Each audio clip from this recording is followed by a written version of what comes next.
In today's video, I'm going to show you how to create a new Apple account, and you can do this on any device. The first thing we need to do is to open our web browser, and you want to go to accounts.apple.com, and I'll leave this linked in the description below.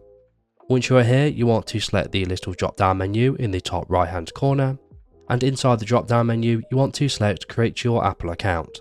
Now you want to go ahead and fill in your account details here, and just bear in mind that you will need to have a phone number attached to your account so you can verify it. So I'm going to do this now.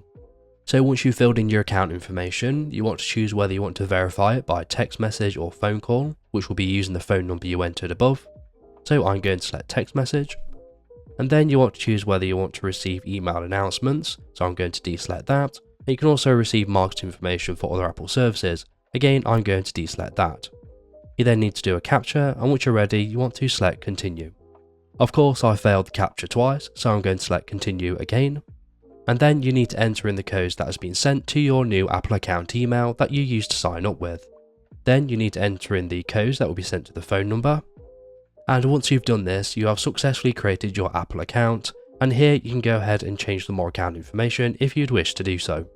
So now all we need to do is to go ahead and sign into the Apple account on our Apple device if you'd wish to do so. This typically involves going to the settings application and signing in from there.